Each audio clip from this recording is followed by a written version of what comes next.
Ah, bom. Importante o áudio. Queridos, então é Êxodo 12. Nós vamos olhar em Êxodo 12. E eu queria que o WhatsApp vai ler ali alguns versículos. E eu queria que você meditasse, porque nós vamos compartilhar nos retiros.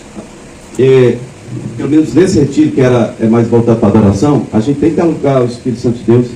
Ninguém é dono da revelação total. Amém?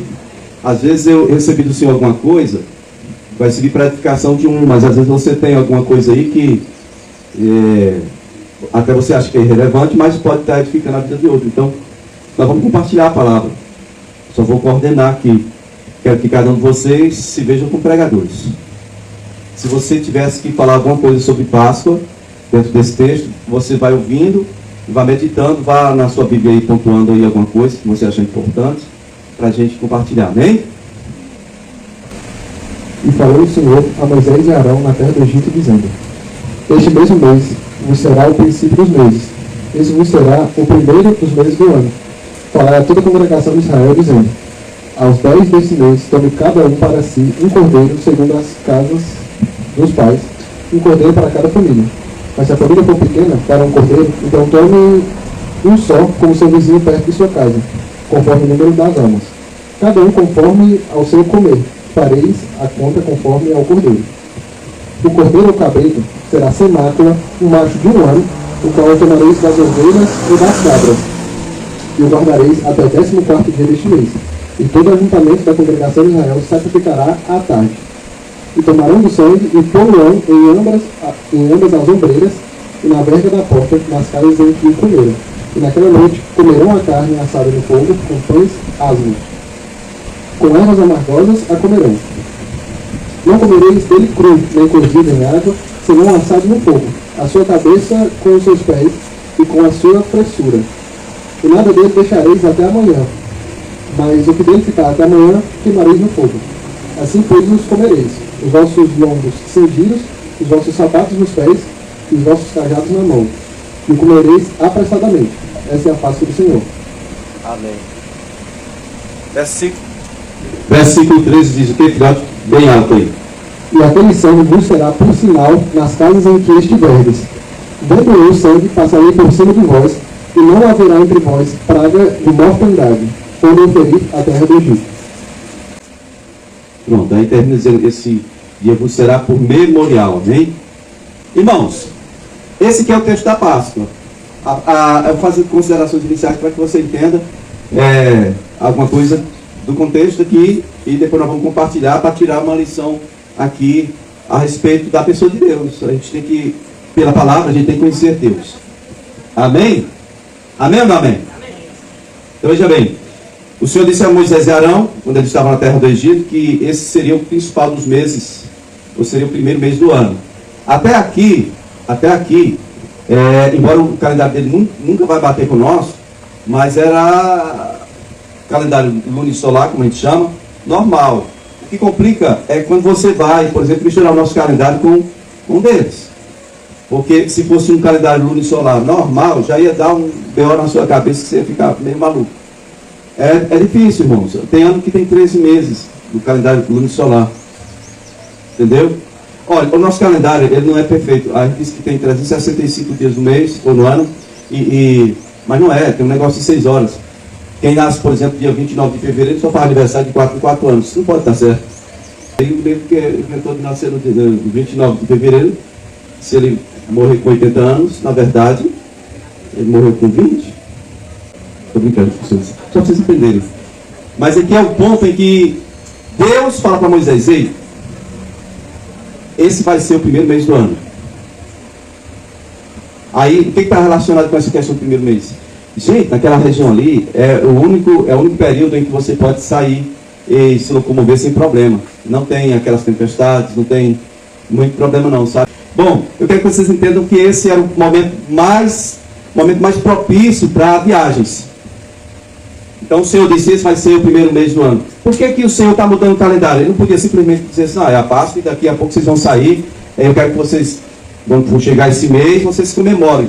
Para que mudar isso para o primeiro mês do ano, sendo que em nenhum calendário, nem no lunisolar e nem no gregoriano, em nenhum outro calendário do mundo, Março, abril é primeiro, é início de ano. De forma que em Israel tem 2 calendários. Tem o civil e o religioso. Quem vai estudar a cultura de Israel fica doido com isso. Então, pô, quando é que foi isso aqui? Você tem que procurar a primavera. Aqui é tempo de flores e amores. Lá é tempo de derramar sangue, de viajar, de perseguir, de sitiar a cidade, de tomar, de fazer vandalismo, de guerras. Entendeu? Mas também é a época em que o Senhor liberta o povo lá do Egito. Vai pensando por que Deus faz essas coisas. Ele muda tempos e épocas e estabelece um memorial. Parece muito com a história de Jesus, né? Fazer isso sempre em memória de mim. Aqui vocês têm que fazer isso, celebrar todo ano a Páscoa, a Pêssega. Amém? Eu quero que vocês entendam, e pode perguntar, se você não tiver alguma coisa para falar, você pode perguntar alguma coisa aí, para a gente compartilhar aqui a palavra, ter um entendimento. No final eu vou fazer uma consideração, tentando fazer uma ponte, uma ligação entre Adão e Cristo. Para a gente entender o propósito de Deus, pelo menos basicamente falando, nisso tudo, de Adão até Cristo. Elane, ali ó, tem uma mãozinha erguida ali. Pronto, ele vai levar o microfone. Meus queridos, ó, ela está aí. Algo que Deus falou quando a gente lia, né, foi justamente sobre isso, sobre esse primeiro mês do ano que Deus define, né? Eu lembro aqui, e Deus trouxe um entendimento, que ele definiu que o primeiro mês do ano começa com sacrifício, e isso me remeteu muito às primícias, né? Lá em Abel, quando ele faz um sacrifício também, eram as primícias, né, do rebanho dele, tá, a melhor parte. Então eu meio que associei a isso. Deus define ali como o primeiro mês do ano, como sendo, né, o melhor momento do ano, primavera, o melhor momento para a locomover, a pessoa, tudo, o Senhor colocou como primícia. Então, primícia, muito bem observado, graças a Deus. E a questão de tipo de compartilhar, né? Porque ele deixa bem claro, se a sua família for pequena, vá ao seu vizinho. Então, de como a comunhão, ela também faz parte desse processo de sacrifício, né? E dessa etapa de primícias, né? Que eu não posso estar sozinho nisso, eu tenho que fazer ele com minha família, e se minha família ainda for pequena, eu tenho que ir do meu vizinho. Então, realmente, de estar em comunhão fazendo esse sacrifício nesse primeiro momento, né? Amém? O que vocês viram também, vai lá, primeira leitura. Eu acho que também vem a questão do recomeço, porque eles foram tirados do Egito, e eles saíram de uma época de escravidão para realmente a época de propósito do Senhor. Eu acho que também remete a isso. Vem comigo aqui, foi no versículo 11. Eu estou aqui na versão da NVI, né? Que fala assim: ao comerem estejam prontos para sair, cinto no lugar, sandália nos pés, cajados na mão, comam apressadamente. Essa é a Páscoa do Senhor. E aí ele fala no final do 12 que executará juízo sobre os deuses do Egito, e no 13 ele fala que onde ele vir que o sangue do cordeiro está lá, né? Aquela casa será livre do juízo. E eu vejo assim, eu tenho visto muito, inclusive até pessoas do mundo, com toda essa onda aí, né, de crime aumentando cada vez mais. Não é que está aumentando a criminalidade, parece que as pessoas estão fazendo com mais crueldade. E aí a pessoa diz assim: Jesus já pode voltar que já deu, o mundo está ruim. E aí eu fico pensando, né, será que voltando agora para executar o juízo, nós estamos com o cinto no lugar, sandália nos pés e cajado na mão, né, para sairmos desse lugar de juízo, e se nós temos verdadeiramente o sangue de Cristo como uma marca, como algo tão forte que faça realmente o Senhor reconhecer em nós que aquele juízo não deve ser executado sobre as nossas vidas. Tem muita gente aí se enganando, inclusive muito crente, né, achando que eu confessei, eu batizei, mas que eu acredito e eu temo por isso, assim, por mim, por realmente, no momento, eu não estar com o cinto no lugar, sandália nos pés e o cajado na mão. Paulo fala sobre o Senhor, quando vier nos encontrar irrepreensíveis, corpo, alma e espírito. Isso é estar preparado, né? Cajado na mão, sandália no pé, ou seja, preparado para sair da escravidão. Tem pessoas que ficam lamentando o nível de vida que estão vivendo, mas tudo que conseguem fazer é chorar e reclamar da vida. Quando o Senhor diz: se prepare que eu vou te tirar daí, a pessoa: não, mas eu não posso, sou doentinho, sou fraquinho. Tem que ter atitude, que ali a coisa era muito séria. Olha, você tem 2 escolhas: ou morrer com os incrédulos, ou esteja pronto para sair. Pastor, até Moisés mesmo, quando ele vê Deus na sarça ardente, ele fica dando desculpa, mas o povo não vai acreditar em mim, eu não sei falar. Aí Deus, não, vou mandar Abraão com você e tal.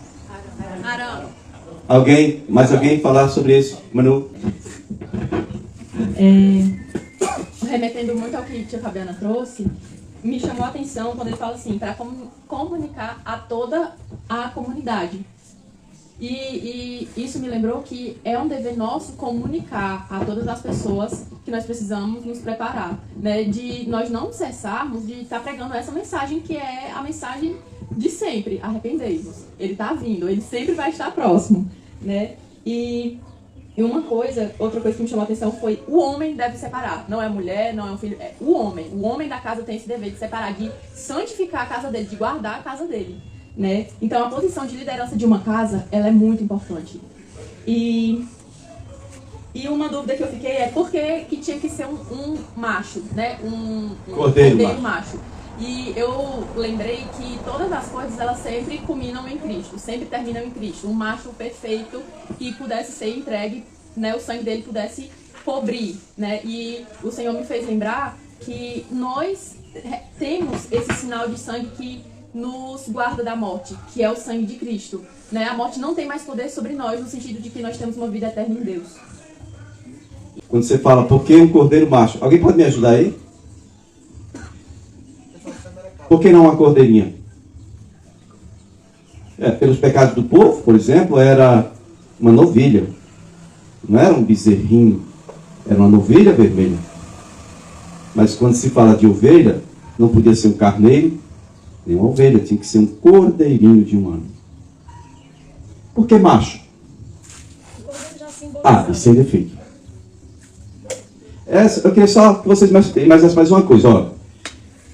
Deus tem sexo, gente? Ele poderia se apresentar como mãe, sim ou não? Por que ele apresentou-se como pai e não como mãe? Por que Deus, quando foi enviar o seu filho, ao invés de ele ter enviado um filho, por que não enviou uma filha? Ele podia ter feito isso, sim ou não? Criou Adão primeiro que Eva. Criou Adão antes de Eva. Por que ele fez o Adão primeiro? Por que não fez a Eva para depois fazer o Adão? Hein? Vocês já pararam para se perguntar, irmãos? Eu vou perguntar mais, eu quero que vocês pensem. Quando Deus se apresentou como pai, qual é o papel de um pai? Proteger, prover e dar a identidade do filho. Amém? A mãe é importante na família? É óbvio. Sem a mulher não nasce filho nenhum. Para começar, então a mãe é quem está perto, dá carinho, educa, aconselha. Mas nenhuma mãe tem estrutura para dar a identidade do filho. No dia que a mãe tomar esse espaço de dar a identidade do filho, ela vai reproduzir a pessoa dela num filho, e isso vai ser um desastre, como nós temos visto por aí. Toda família precisa da mãe e de um pai. Se faltar uma mãe para um filho, geralmente a avó cuida. Mas quando falta o pai, mesmo com o cuidado da avó, das tias, acabou com essa criança. Acabou. Porque uma tia, uma avó, ela não tem a condição de prover tudo que a criança precisa. Ela não tem condição de proteger o tanto que a criança precisa. E jamais terá como definir a identidade dessa criança. Hoje as pessoas estão sumindo, apagando a ideia do macho dentro das famílias. É ridículo, mas eu vou dizer aqui porque assim, eu pirei. Quando eu vi um vídeo, estava oferecendo cursinho para ensinar o homem a ser menos macho, a ser um pouco feminino, os pais de família. Meu irmão, eu te falar, eu precisei orar, porque mexe muito comigo. Eu fiquei me imaginando, eu falando com a Azaf. Azaf, meu filho, vem cá, papai quer falar com você, querido.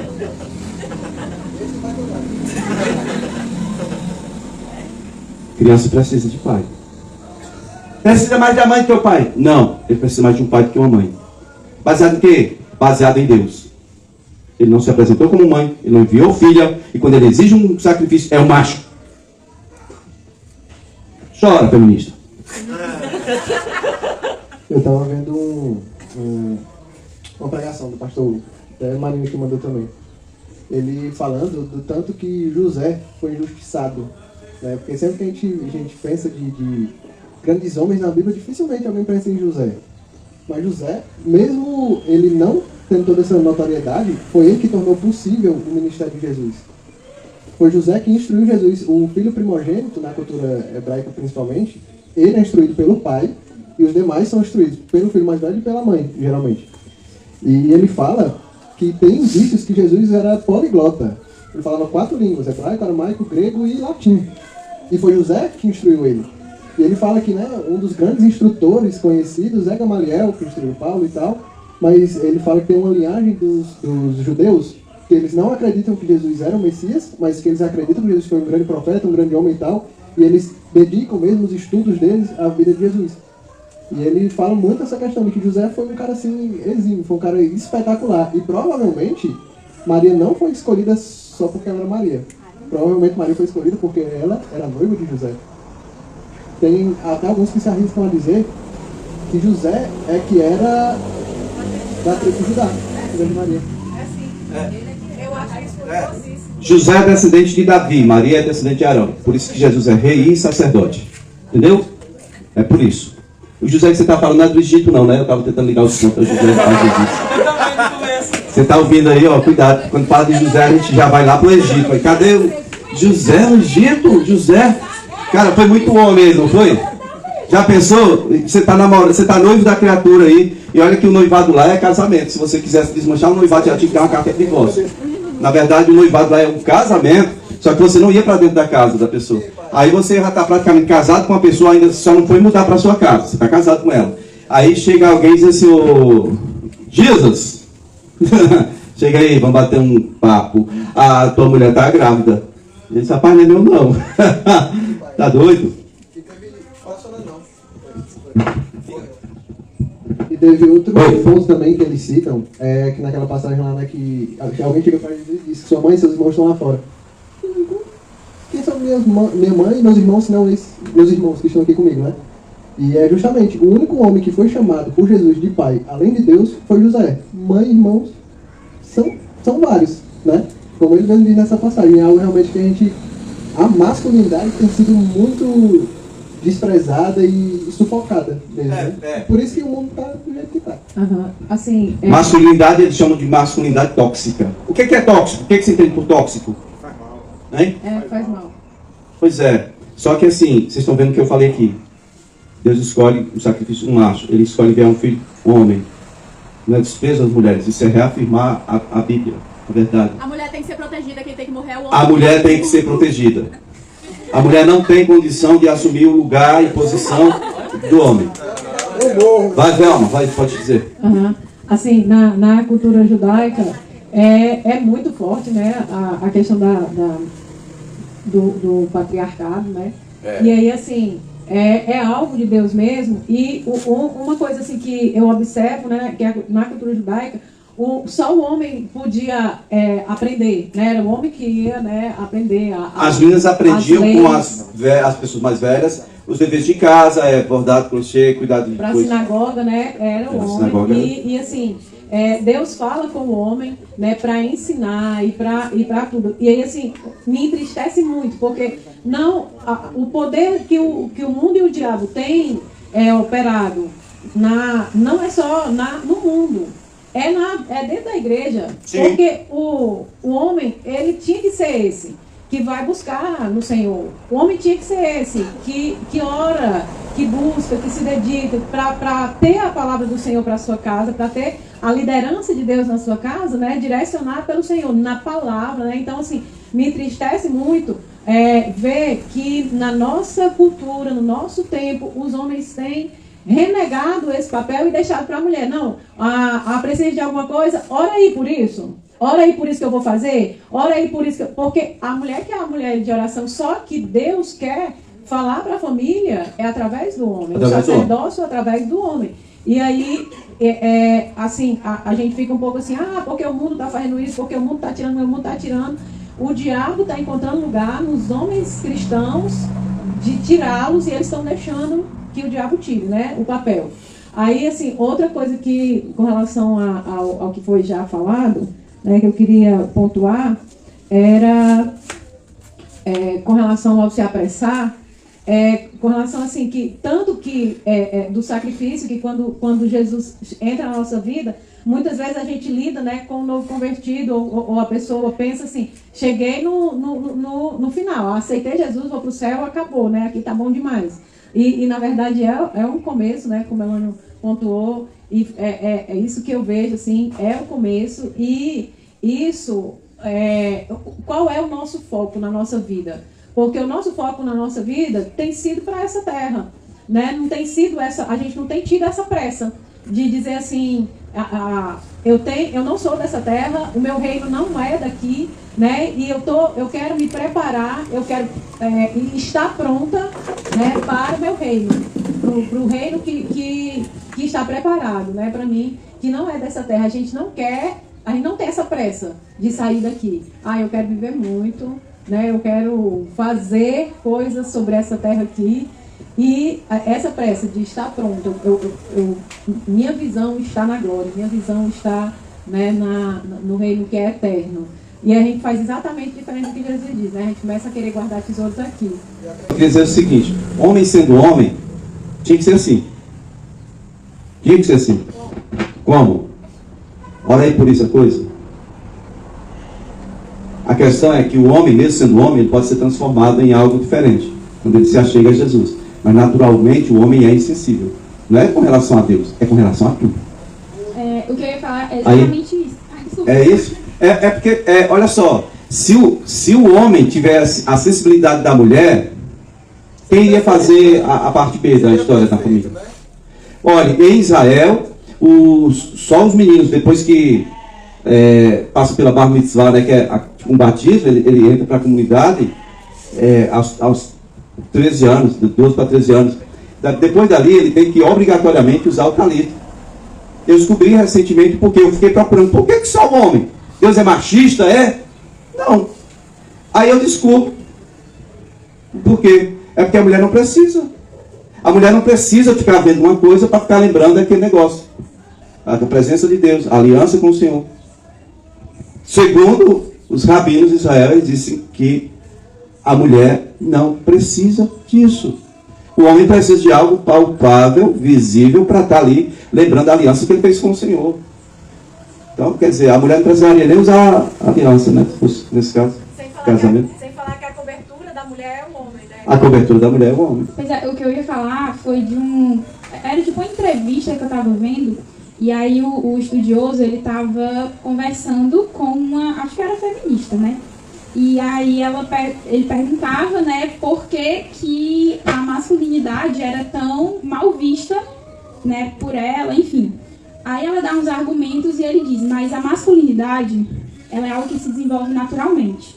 Se você pegar um grupo de mulheres sem homem, elas vão desenvolver características masculinas, de desenrolar para fazer as coisas. Mas agora você pegar um grupo de homens e colocar eles sem mulheres, eles vão continuar com características masculinas. Eles não desenvolvem características femininas.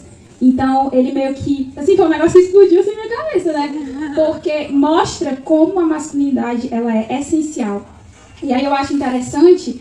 eu estava até falando com o pastor ontem, algo que eu tinha conversado com o pastor no retiro passado. Como a gente vê isso em toda a natureza, até nos cachorros. A fêmea, ela tenta, né, ser assim, mais desenrolada, mas precisa-se de um homem ali, de um macho. Quando o macho ele vem e mostra a força dele, a masculinidade dele, a fêmea ela recua. Então, assim, precisa-se dos dois. A mulher precisa do homem para manter o seu padrão de mulher. E o homem precisa da mulher justamente por essa questão de às vezes, ele ser mais insensível. Então, assim, realmente a união que Deus estabeleceu, né? Mas precisa-se que o homem tenha essa masculinidade, né? E seja, de fato, o sacerdote da casa, esse papel que o senhor desempenhou, né? Tudo tem que ser trabalhado, irmãos. Tudo tem que ser trabalhado. Tanto a masculinidade do homem quanto a feminilidade da mulher. Porque a mulher é hipersensível. O homem acha ridículo isso. Ele não entende, não aceita. Porque é natural do homem. Quer ver um exemplo do homem sendo homem? Quantos homens falaram aqui desde que a gente começou? Levante a mão, só os homens que falaram. 1, 2. Eu, né? Claro. Mas assim, fora eu, 2. Quantas mulheres? Levante as mãos aí. Mulher desenrolada não é para falar as coisas. É sensível, ela capta as coisas e... Homem é de observar. Peraí, devagar aí. Cozinhar o galo, esperar. Ele não é de estar, entendeu? Fazendo e acontecendo. Uma coisa muito importante também que o pastor veio falando nesse mesmo podcast era o zelo que José criou Jesus por ser o Filho de Deus. Ele sabia que ele era o Filho de Deus, então ele criou com zelo, teve, né? E ficou um exemplo para a gente que não é seguido. Nós temos sido criados para sermos cidadãos da terra. Continuando o que a mãe pontuou, né? A gente, muitas vezes, os pais não deixam os filhos faltarem um dia de aula, mas deixam tranquilamente os filhos faltar um dia de culto, sem problema algum. E realmente é uma parada que tem se perdido assim, gigantescamente. Não temos mais sido criados para ser os cidadãos do reino, não temos criado os filhos para ser cidadãos do reino. A mulher, ela é desenrolada para essas coisas, mas ela não é forte como o homem. O que acontece? Quando ela começa a se manifestar, seja por que for, o homem enxerga como atrevimento, porque ela não tem força, ela não é capacitada para as coisas de homem. Porém, o homem, ele não é, vamos dizer assim, desenrolado, como a mulher. E aí, a mulher, às vezes, fica procurando um homem um pouco menos macho. É tanto que os homens mais fracos estavam buscando mulher. E o homem fica procurando uma mulher mais forte, mas não é mais forte, não quer dizer mais atrevida, não. Vamos, Jesus, peraí. Né, assim, com relação ao estudo que a Wélida mencionou, lá na minha casa nós somos 5 filhas, né, e assim, o meu padrasto... Casa sua mãe, né? Na minha mãe. Aí, assim, o meu padrasto, ele nunca assumiu, assim, aquele papel, assim, de pai, né, ele era aquele que trazia a provisão, né, do básico, mas a minha mãe se virava para tudo, e nós, as filhas, a gente se virava para tudo, para se defender, quem consertava as coisas lá em casa era eu. Então, assim, eu fiquei pensando assim, que realmente essa coisa de não tem homem, a mulher, ela desenvolve naturalmente a masculinidade, né? Vou falar mais ou menos isso, né? Que a Velma falou. Na minha família também, todas nós, desde a minha bisavó, os filhos foram criados sem os pais. Foram todas mães. Minha bisavó foi sozinha, minha avó foi sozinha, minha mãe foi sozinha. E aí, das minhas irmãs, ainda tem irmãs criando filhos sozinhos. Então, assim, é muito difícil uma pessoa chegar na nossa família e ele não se deparar com a mulher macho. É muito difícil, porque a gente é muito... Aprendeu a ser macho. Então, mas só que assim, a gente, principalmente, né, nós que já conhecemos a palavra, a gente também está disposta a estar submissa sob a missão de um macho caso ele apareça. Ele apareça e tome o lugar dele e a mulher vai lá e vai ter que recuar. Esses dias, inclusive, eu fui confrontada com uma coisa desse tipo, né, que aí eu tomei a frente e fiz as coisas. Eu disse, eu não tomei a frente. Tomar a frente é quando alguém está fazendo e você vai e faz na frente. Quando a pessoa não faz, a mulher automaticamente vê que é preciso fazer, ela faz. Só que a gente, assim, tem muito também casos que a mulher vai fazendo, vai gostando, vai fazendo, porque vai tomando espaço e vai deixando o homem cômodo no lugar dele. Se deixar o homem quietinho, ele vai só ficando quietinho. Não. E o homem, ele foi feito por Deus, ele foi feito para ser forte, bem mais forte. Então, assim, até nas simples coisas, a gente vê tanta mulher comentar assim, a mulher, ela suporta as dores do parto, o homem tem medo até de uma injeção, mas vai fazendo aquilo ficar bonito, vai fazendo aquilo ficar bonito, entendeu? E outra coisa, quando eu sempre penso assim, se alguém disser para mim que Deus é machista, eu digo, não tem a menor, não existe essa possibilidade. Por quê? Porque o cuidado de Deus ainda está na Bíblia, quando diz que se o homem não honrar a esposa, as orações dele são impedidas. Olha só, gente, eu usava essa tática. A mulher, como ela disse, na falta do homem, ela é mais excelente do que o homem nisso. Ela consegue fazer, não tudo, mas boa parte das coisas que o homem deveria fazer, certo? E tem a sensibilidade que nós jamais teremos. Agora, na ausência da mulher, qual é o homem que assume o papel da mulher em casa? Está pronto para fazer isso, consegue fazer isso. O Nil, eu sei que além de caminhoneiro, pedreiro, ferreiro, soldador, pescador, e o que mais você faz? Você cozinha, né? Eu sei, mas geralmente cozinha.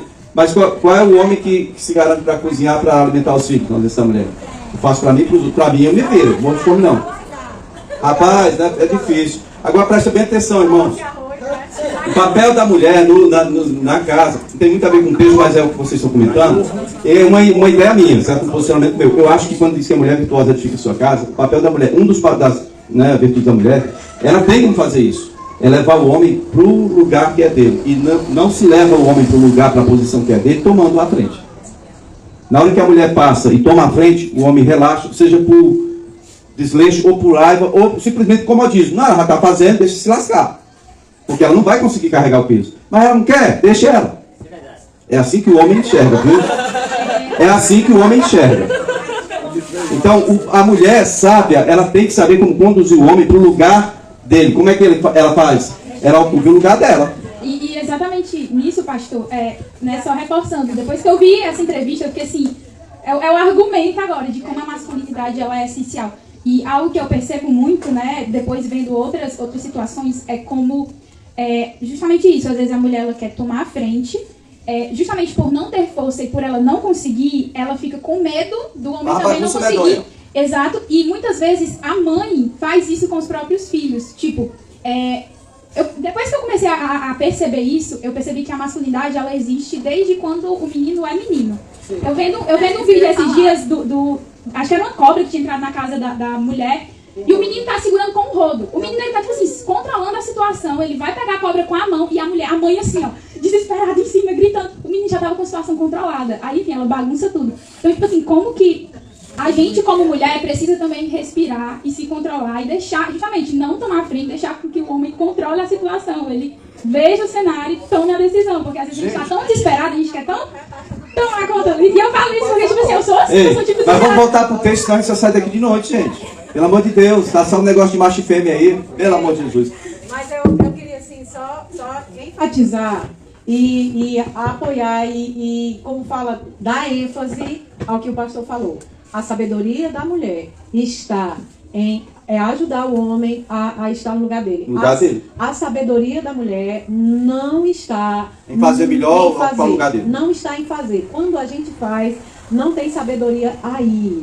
Não tem sabedoria aí. A sabedoria da mulher está em conduzir, ajudar o homem a chegar no lugar dele. Assim, papel dele, deixa sem fazer, até ele se tocar. É o que a minha mãe faz. Aí você quer pra você, não é pra mim não. Se ficar lá, fica 2 anos lá. Rapaz, tu não fez. Não, isso não é papel meu não. Eu faço isso com os meninos no quarto deles. Eu falo, o quarto é seu, se ficar bagunçado, é você que mora aí dentro. O quarto é seu, é responsabilidade sua.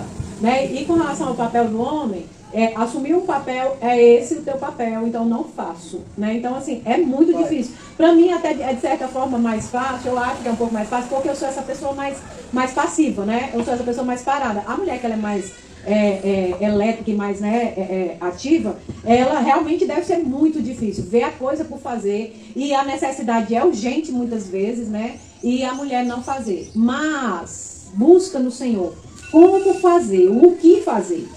Como que eu levo esse homem a enxergar que isso precisa ser feito sem tomar lugar? Isso é ser auxiliador. Como eu faço? Pede ao Senhor que Ele dá. E é interessante que essa questão da masculinidade ela é muito natural mesmo. Por exemplo, até os cachorros lá em casa obedecem tranquilamente eu e o pai quando a gente fala, enquanto a mãe e a Manu elas gritam e os cachorros bater, simplesmente que eles não atendem. A natureza animal, como a Hélida falou. E justamente essa questão, a masculinidade ela já vem de fábrica. Só que o homem vai se acomodando ao longo da vida. Eu me acomodei muito, porque Manu sempre não. Depois quando adquiri uma certa idade, até então era eu que ia no mercantil, até então eu fazia algumas coisinhas assim, mas depois quando eu criei uma certa idade, começou a ajudar a mãe, por exemplo, lavar louça, essas coisas que a mãe nunca me obrigou. Ela pagava você, né? Lá no início de tudo, eles pagavam um agradozinho para nós fazer essas coisas, mas no momento que a Manu ficou maior, teve uma compreensão melhor, começou a ajudar por livre e espontânea vontade e pressão. O livre e espontânea pressão. Tenho vontade até hoje, inclusive. Presta atenção. Lá em casa, eu sei pra que quando foi questionar esse negócio de macho, caiu fora do texto um monte de coisa que eu E as mulheres tomaram conta e dominaram o assunto aí. Os homens só assim, ó. Parece que tá vendo um joguinho de... Meu bem, deixa eu só falar mais alguma coisa, né, com relação ao que eu falei. Eu estava vendo desde o começo, né, dessa fala de homem e mulher, eu vejo assim, claramente, a mulher assim com uma tábua, segurando uma tábua e sustentando o peso em cima, e aquele peso vai sendo colocado mais peso em cima e ela não consegue segurar, ela começa a ceder, né? E assim eu tô quase vendo assim, sabe, essa cena, entendeu? E o homem, ele nem molga. Você pode botar peso, e mais peso, que ele nem molga. E a mulher, ela já está ali, já gemendo para aquele peso. Então, assim, é o homem que... Ele tem a estrutura. Deus deu a estrutura de sustentar a pressão que está com ele. Porque, assim, eu ia até dizer, né? É um testemunho meu mesmo, assim. Eu assumi muitas vezes, eu quis tomar a frente muitas vezes, assim. E teve uma hora que ficou muito pesado, muito pesado. E tem horas ainda assim que eu me sinto sobrecarregada, né? E aí o Senhor traz isso ao meu coração, me lembra de novo, né? Você é o vaso mais frágil, né? E conduzir, né, com sabedoria, para que o homem assuma esse papel, porque ele tem estrutura. Homens, em nome de Jesus, se a sua mulher não consegue fazer isso, dá um grito, sai daí, mulher, deixa eu fazer. Bota a mulher no lugar dela. Se a mulher não... Não é um grito muito alto não, senão ela vai na delegacia e faz um B.O. e diz: eu fui agredida verbalmente. Aí você fica na jaula. Assuma o seu lugar, não deixe. Porque a mulher, ela foi feita para ser protegida. Deus fala, e quando Deus coloca o homem como liderança, não é porque ele é melhor, não é porque ele é mais sábio. Às vezes a gente se acha mesmo. Gente, eu sou muito mais inteligente que esse homem, Aí a gente pensa às vezes, gente, como é que não pensou em fazer assim? Vai fazer muito mais difícil do que se eu fosse fazer. Fica revoltada porque batizou aos 12 anos. E aí depois que ele casou comigo, todo dia, toda semana o Senhor falava comigo as coisas e nada com ela. E ela disse: não consigo entender, tanto tempo de casa aí com o Senhor me traiu. Eu já era crente quase 10 anos quando a gente casou, né? E Deus falava era com ele, que era novo convertido, e não falava comigo. Né? E é isso. Olha, queridos, agora respondendo a história da Manu aqui. Porque um homem tem que passar o sangue, e não uma mulher. Você imagina uma mulher tendo que passar um cutelo, uma faca daquela redondinha, no pescoço de um cordeirinho. Imagina, dá para uma mulher? Dá certo? A mulher vai ter pena. Para matar uma galinha, a mulher sofre? Elas fazem 10 galinhas, tem umas que fazem no Não, mas aqui é porque faz na perversidade. Aqui é carne sufocado, né? Pega no pescoço da galinha e faz um chafudo assim e solta a galinha, ela fica, parece estar no carnaval, sem cabeça. Galinha sem cabeça, mulher sem cabeça. Até acabar de respirar. Isso é uma perversidade muito grande. Quando você fala em passar uma faca no pescoço da galinha, todo mundo aqui, a cultura pérfida daqui, acha que é maldade muito grande passar uma faca no pescoço da galinha. E não acha, por exemplo, que pegar no pescoço da galinha, torcer, quebrar o pescoço dela e deixar ela nesse samba aí, no brasileiro lá, acha que isso aí é melhor do que passar a faca no pescoço dela. É absurdo, né? Mas uma mulher tem dificuldade para cortar o pescoço de uma galinha. Imagina um cordeiro, mesmo cordeiro de um ano, que às vezes tem o sacerdote, que é um homem, tem que ter um auxiliar, amarra as pernas do bichinho, para depois pisar perto do pescoço e passa a faca, porque dependendo da forma como ele puxa, não consegue. Não consegue. Tem que colher o sangue para depois, né? Pela cultura judaica teria que ser assim. Sem falar que matar um animal maior é difícil, né? Muito difícil. É difícil matar um animal grande, é difícil. Um animal qualquer. Se você tivesse que matar um animal qualquer, tá você e seu marido, tá Adão e Eva. Não, os filhos de Noé, tá lá. Noé, a esposa, os filhos e a esposa. Quem você acha que teria que matar o animal para comer? Sair da arca foi liberado, cara, né? Já podia fazer churrasco. É os homens. Por que os homens? Esse tem força. Homem tem força. Só isso. Homem é bruto. Homem é insensível. Ele passa a faca no pescoço do animal e pronto, acabou. Mulher. Ai, meu Deus, eu não quero nem ver. Vai passar assim, o bicho mexe e pega mesmo no olho. Cegou o animal, mas não matou. Comédia, né? Homem só tem que ser homem. E ser trabalhado pelo Senhor. É o Cláudio Duarte que diz assim, que é diferente, não é inimigo não. Mas que é diferente são dois ambientes, rapaz, não mistura, nem você querendo muito. Coisa que eu estava pensando aqui sobre o texto, né? Mas, e muitas vezes, nós cristãos nos vemos na seguinte situação.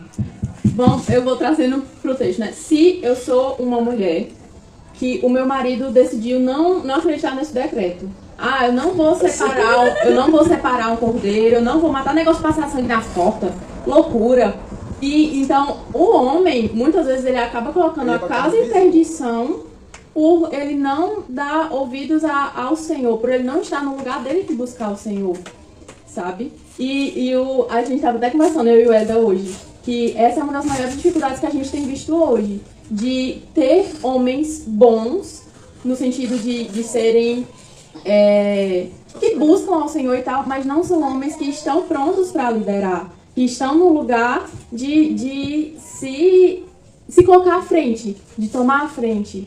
Né? E aí é muito difícil para a mulher se submeter a uma liderança que não está em lugar de liderança. A nossa cultura não ensina o homem a ser líder. Exatamente. Na cultura de Israel, o rapazinho é treinado desde os 13 anos. Como é que é a nossa cultura? Aos 13 anos, o que o menino vem em casa? Vê o pai chegando cheio dos pau, batendo na mãe, etc. Mas como o senhor faria? Lá em Israel é diferente. Como o senhor faria se o senhor fosse a mulher e o seu marido não quisesse matar o cordeiro? Não quisesse matar o cordeiro? Se eu fosse inventar de fazer isso aí, eu seria punido pela lei, pelos religiosos da época. Eu teria que me associar a outra família, foi dito ali. Olha, pedi o homem da outra família, ele passa sangue lá em casa, que meu marido não tá valendo nada. Nem para vir pegar um pouco do sangue do cordeiro aqui. Pronto. Entendeu? Mas a questão... A questão é que a nossa realidade e cultura aqui é totalmente outra coisa, gente. Por exemplo, o homem, ele não é de tudo insensível, não. Ele só é menos sensível que a mulher. Por exemplo, eu conheço uns caras aí que a gente sai caçando, né? Passar de baladeira, frear, essas coisas. Na hora de... o cara mirando assim, ó, com a baladeira esticada. Desistiu de matar a pombinha. Eu olhei pra ele e falei, vagabundo. Quantas vezes você come carne lá em sua casa? Todo dia. Pois é. Pá! Eu só como quando eu derrubo uma pombinha. Entendeu? Quando o homem não é crente. A sensibilidade, às vezes, fica menor do que a necessidade de comer uma mistura, né? Quando o homem não é crente. Quando o homem não é crente. É pior do que quando é crente. Né? Pois é, a mulher faz o quê? O que a mulher faz? Quando o homem não é crente, o que a mulher faz? Ora por ele. Da mesma forma que quando o homem é crente, ele não deixa de ser homem, ele continua sendo menos sensível que a mulher, macho é assim mesmo.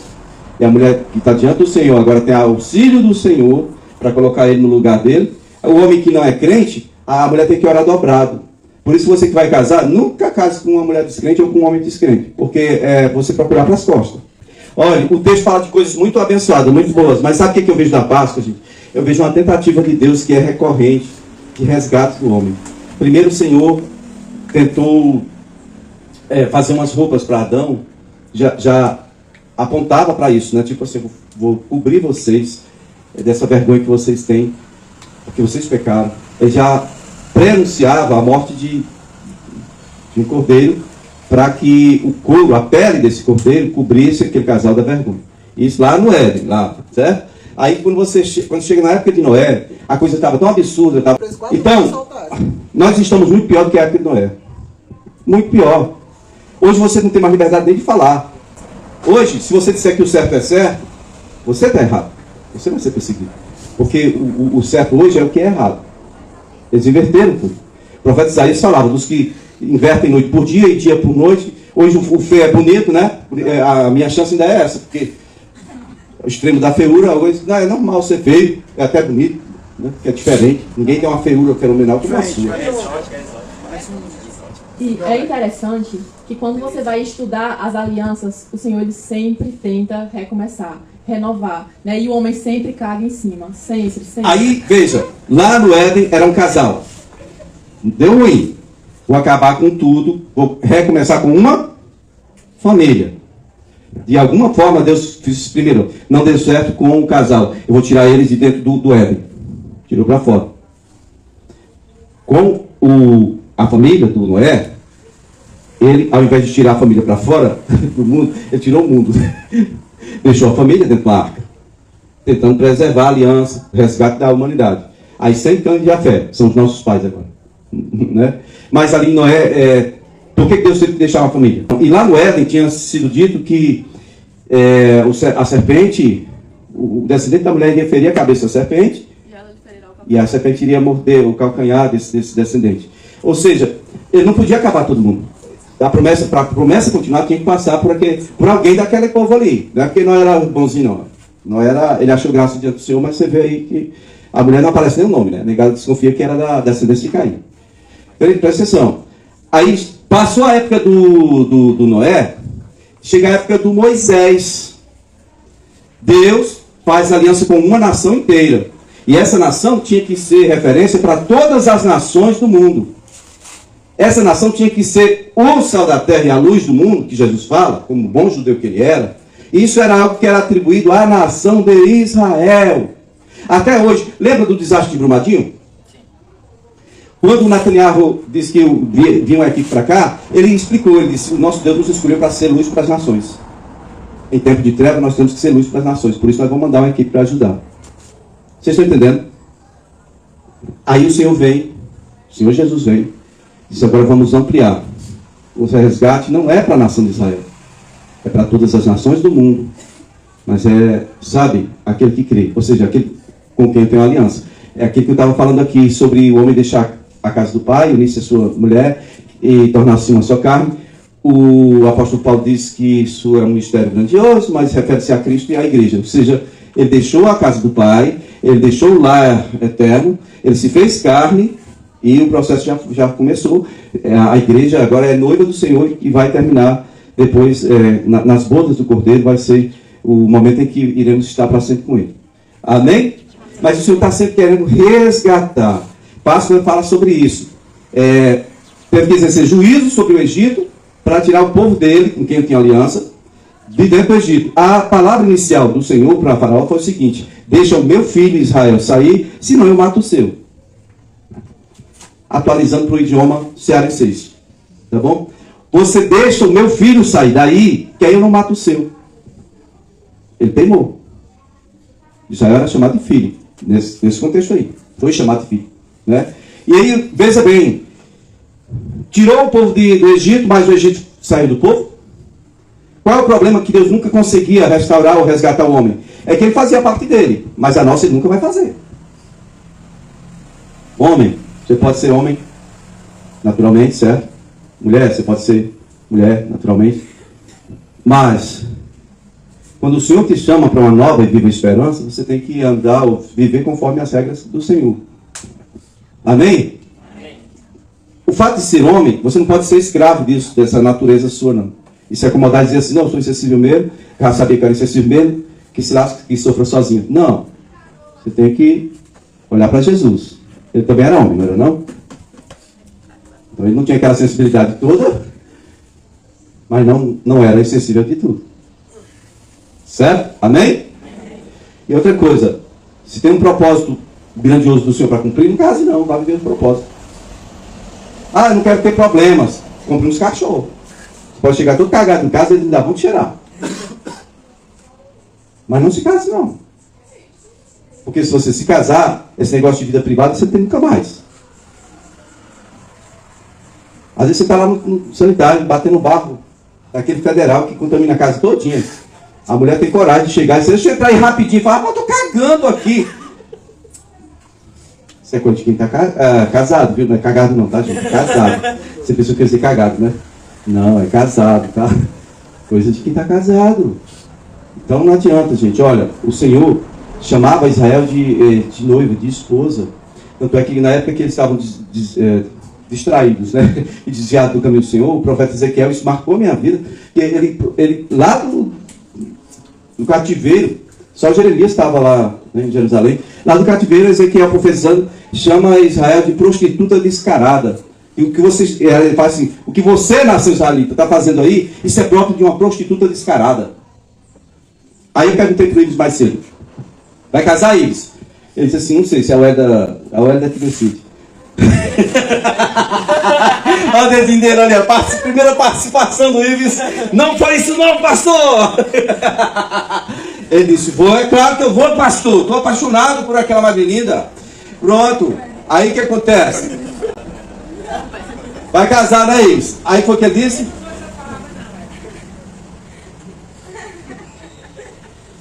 Eu falei para ele, olha, gente, quando você vai na casa da Welda, Você esquece de passar um perfumezinho, ou você vai todo fedido, como é que você vai para lá? Você chega lá, ela está toda arrepiada do jeito que ela acordou, toda malamanhada, tá? Ou ela dá um jeitinho assim, ah, meu benzinho tá chegando aí, vou bem pentear o cabelo, dá uma olhadinha, maquiagemzinha. Você pensa que conhece a pessoa porque namorou 12 anos com ela. Conhece nada, meu irmão. Você vai conhecer depois. Você acorda assim, que olha pro lado, saia dela, não volte mais. Aí diz assim, minha esposa, você está aí dentro? Manifeste-se agora. Porque assim, enquanto está namorando, você tem máscara, tem... É o código de ética. É minha namorada, meu namorado. Eu não vou de qualquer jeito. Só que depois de casado, meu irmão doido. Você está brincando, o cara passa na frente da mulher. Pensa de casar para isso? Precisava de casar para isso? Eu disse que depois que casa muda. Por isso. Depois que casa, não sabia que era assim não. Olha. Eu não sabia que tinha casado. Enquanto a gente namora, tem máscara aqui. Não tem nada de máscara não. Aqui é a vida real, tá ligado, doido? E agora você tá para sempre, até que a morte nos separe. Não inventa a historinha não, que senão eu faço o B.O. ali. Entendeu? É desse jeito. Olha, enquanto você namora, vamos tomar açaí. Meu amor, não seria melhor se a gente fosse comer pizza? A gente pode comer açaí e pizza. Aí conversa, né? Depois de casado, vamos tomar açaí. Eu tomo açaí você, eu vou comer pizza. Precisava de casar para fazer isso? O tratamento é outro. Porque enquanto você namora, é como quem está lidando com um vizinho, né? Você está cheio de ódio no coração por algo que aconteceu, mas você não vai falar com a esposa do seu vizinho do jeito que você fala com a sua. Aí tem uma liberdade medonha que acaba lascando tudo, né? Mas palavras mal colocadas. Aí que está a intimidade com Deus. Hã? Aí que está a intimidade com Deus. Quanto mais íntimo de Deus os dois estiverem, mais parecidos com Ele a pessoa vai estar. Então, se você está em intimidade com Deus, o seu relacionamento vai bem. Vai ter dificuldade? Vai. Mas Cristo, Ele vem para isso, para nos ensinar a renunciar quem nós somos e nos tornar mais parecidos com Ele. O resgate do Senhor tem a ver com casamento. É quase a mesma coisa. Se você quiser entender o que é vida com Cristo, entenda o seu casamento. São duas pessoas que veem tudo diferente, mas que se amam e permanecem juntas. A diferença é que com Cristo você não tem que discutir muito não. Você só tem que dizer, sim senhor. Fui eu que errei mesmo, preciso mudar. Amém? Amém. Quando é casamento, você fica tentando tirar as arestas e vamos conversar. Cada um expõe uma parte ali. E no casamento o Senhor está presente para que nenhum dos dois se ache o certão, o corretão. Os dois têm que olhar para Jesus e ver onde é que está errando. Então, queridos, o Páscoa tem a ver com o resgate do Senhor, mas está ligado com casa, com família. Na época do Noé foi a mesma coisa. É casa, é família. E olha, presta atenção. A questão da comunhão, por exemplo. Tem gente que ainda tem uma ideia na cabeça. Eu sonho com um dia em que a igreja do Senhor vai ter uma mesma visão, vai ser como um. Isso nunca irá acontecer. Illuminati? Nunca, jamais. Porque nós temos que ter a visão do Senhor, mas a visão do Senhor para mim pode ser diferente da que ele tem para você. E a comunhão perfeita diante do Senhor é a comunhão de um discipulado ou um discipulador com o seu discípulo. Essa é a comunhão perfeita. A comunhão boa é a comunhão da célula. E a agradável é aquela reunião. Não existe negócio de comunhão em reunião. O máximo que você pode ter comunhão estreita é com 12 pessoas. Passou disso, não tem mais nem comunhão boa. Já é chafudo, já vira um negócio esquisito. Não existe isso. Comunhão é discipulado, pequeno grupo. Tá? Além disso aí, não existe comunhão não. O que existe é ajuntamento solene, sabe? Uma declaração de fé que você faz em comum com todo mundo, mas comunhão de verdade e unidade só existe no discipulado, na célula.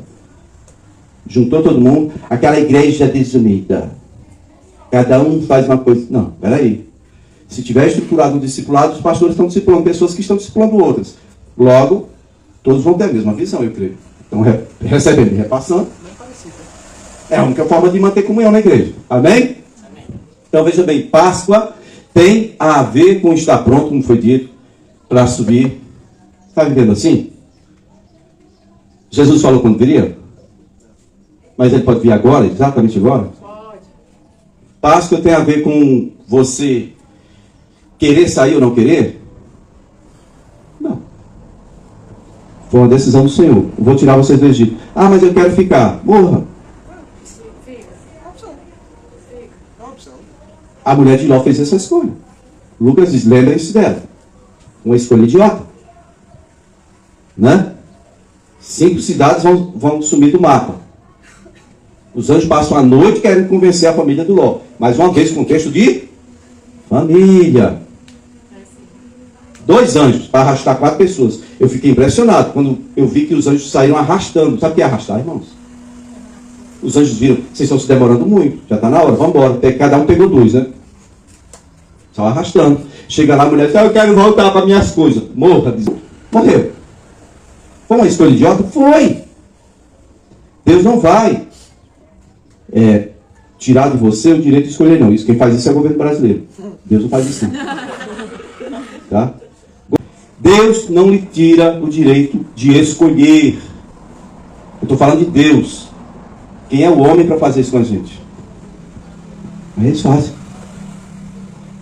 Eu e você temos que fazer uma escolha hoje. Vamos embora, então. Valorizar o sangue que já foi posto sobre você. Ou desprezar o sangue que já foi posto sobre você. Porque o sacrifício foi feito por você. Hebreus capítulo 10 diz que tem alguns que vão fazer isso, tá? Vão calcar os pés do Filho de Deus, vão pisar em Jesus, vão profanar o sangue da aliança com o qual foram purificados e vão ultrajar o Espírito da graça. Agora, isso é o ímpio? Não, eu estou falando dos crentes. Você imagina onde é que vai comparecer os miseráveis que não conhecem Deus? Miserável mesmo, espiritualmente miseráveis, condenados. Isso é para os crentes, porque só pisa em Cristo quem está bem pertinho dele, quem conhece ele. Só profana o sangue da aliança quem teve o sangue sobre si. E só ultraja o Espírito da graça quem já tem contato com esse Espírito. Então, nós temos uma escolha na peça. Valorize o sangue que está sobre você e eu. Sobre nós. Porque esse sangue foi posto, querendo você ou não. Mas esse sangue pode ser um sinal de libertação ou de condenação. Você quer sair do Egito ou quer morrer no Egito? E tendo sido tirado do Egito, do pecado, você está disposto a romper com o pecado ou quer morrer com ele? Porque é isso que a Páscoa fala para mim. O povo de Israel foi tirado do Egito, mas o Egito não foi tirado de Israel. Deus fez tudo para que eles escolhessem deixar o Egito no Egito. Mas eles saíram por todo aquele caminho, trazendo no coração deles o Egito. Foram para Horebe e passaram 2 anos lá, ou 1 ano, ou 11 meses e alguns dias. 2 anos. Passaram 2 anos em Horebe. E o Egito não saiu do coração. Mais de 19 dias eles estavam na fronteira de Israel, em Cades Barneia. Cades Barneia. O Senhor dá uma ordem para entrar e tomar a terra. Eles ainda estavam com o coração cheio de Egito. Eles disseram, vai dar não, que a terra está cheia de gigantes. A promessa que Deus fez para a gente foi uma brincadeira, uma palhaçada. Ele trouxe a gente aqui para nos matar aqui. A nós e os nossos filhos. Nós vamos voltar para o Egito. Ó, o Senhor Deus, como é? Vocês vão voltar para o Egito? Tá bom. Vocês não entram mais na terra. Nenhum de vocês vai entrar mais na terra. Porque nenhum de vocês esteve disposto a tirar o Egito do coração quando eu fiz tudo para tirar vocês do Egito. Vocês não tiraram o Egito do coração. Vocês não desprezaram, não romperam com os princípios da escravidão do Egito. E passaram mais 38 anos em Cades Barneia. E naquela região. 38 anos. Quando o último deles morreu, aí o Senhor disse, agora os seus filhos podem entrar.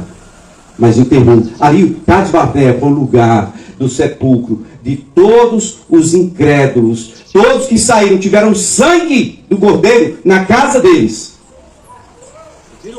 Mas não entraram na promessa. Não entraram. Morreram na porta de entrada. Porque não creram. Isso é Páscoa. Só os filhos entraram. Eles precisaram ser circuncidados. E eles entraram. Amém? Amém? Isso é Páscoa. É um propósito de Deus que Ele está querendo cumprir. E tardou 40 anos. Porque Ele tirou o povo do Egito. Mas o povo não quis tirar o Egito do coração. Quanto tempo você está na igreja? Há quanto tempo você foi tirado do mundo? Foi transportado para o reino do Filho do amor de Deus? Quanto tempo você está diante do Senhor? É uma pergunta. Aí a segunda é, você já entrou na posse da terra da sua promessa? Você está na fronteira, dizendo que não é para você, porque lá vai ser muito difícil. Sim, porque a terra prometida é difícil. É difícil, não é impossível. Por que Deus nos promete coisas impossíveis? Porque somos filhos de Deus. Temos que viver o extraordinário. E porque temos que entender que a terra prometida foi prometida a nós. Mas ninguém vai tomar posse dessa terra sem a presença do Senhor, sem crer no Senhor, sem aceitar um desafio de fé, sem ter coragem. Nós temos que ter coragem para romper com o pecado. A gente se acomoda, tem coisinha que é pecado em nossa vida, mas todo mundo faz isso. Vai ficar ali na fronteira, vai morrer ali, vai ser sepultado ali, nunca vai conhecer as boas dádivas da terra da promessa. É um lugar onde você luta, mas o Senhor lhe dá vitória enquanto você luta. É um lugar onde as promessas se cumprem, onde você clama e o Senhor está ali. Esse é o lugar da terra da promessa. Páscoa, Pêssega fala disso, de Deus fazendo tudo para te tirar do pecado. E você, amando o pecado, prefere morrer do que morrer na merda, literalmente, do que deixar o pecado para seguir o caminho que Deus lhe propôs. Quero concluir dizendo, olha, portanto, tendo em vistas que temos uma grande nuvem de testemunhas que nos observam, deixemos de lado todo o embaraço e o pecado que tão de perto nos assedia e corramos com perseverança a carreira que nos está proposta. Eu quero saber se tem gigante, pode ter o Satanás lá, a terra é minha, foi prometida para mim. Amém? Pode ser o inimigo que for, quem me prometeu a terra foi Deus. Eu não volto atrás, nem volto para o Egito, nem aceito morrer aqui na porta. Eu quero o que é meu por herança. Eu quero chegar lá e tomar posse da promessa, da terra da promessa. Amém? Páscoa diz a respeito disso, das coisas sobrenaturais que você pode conquistar no Senhor. Rompa com tudo que é pecado. Rompa. Ah, pastor, mas já é velho isso, já tem uns capião. Pecado, demônio reside na sua vida. Irmão, não dá não, querido. É a mesma coisa, eu perguntei lá para o Ives. Ives, você vai fazer os seus votos ao Éder. A primeira coisa, mais importante, qual é? Fidelidade. Qual é o primeiro mandamento que Deus exige de Israel? Qual é o primeiro mandamento? Somente ao Senhor teu Deus adorarás. Só a Ele darás culto. Jesus resumiu bem isso. Amém? Mas isso é coisa de padre. Quando Jesus estava sendo tentado pelo diabo, ele resumiu assim, olha, está escrito, somente ao Senhor teu Deus adorarás. Só a Ele darás culto. O que Ele quer? Exclusividade e fidelidade. É o que um homem ou uma mulher pede de quem vai ter uma aliança consigo. Amém? Amém. É a mesma coisa. É a mesma coisa. Então, se eu estou em aliança com o Senhor, mas ainda comum com pecado, com demônios, com coisa, irmão, eu vou morrer na porta, não vou tomar posse, não. Eu não vou tomar posse. E o desafio da Páscoa é, entenda, tudo que Deus podia fazer por você, nesse sentido, já foi feito. Só falta você tomar uma posição. Dizer, não, eu odeio pecado, eu quero que o pecado se lasque para lá, e o diabo e o demônio, vamos para lá, o Senhor é suficiente para mim, eu não preciso de pecado. Se eu preciso de pecado, então, eu estou dizendo que Jesus não é suficiente. Então, quando eu canto que tudo que eu preciso estar aqui é mentira. Rompa com o pecado. Porque tudo que você precisar, o Senhor ainda tem coisa melhor do que o que você precisa. Melhor do que o que você pensa que vai receber. Rompa com o pecado. Para ser exclusivamente, totalmente do Senhor. Fiel ao Senhor. Como um marido ou uma esposa tem que viver. Em fidelidade, exclusividade. Amém? Amém? Amém? Amém. Bora orar, bora.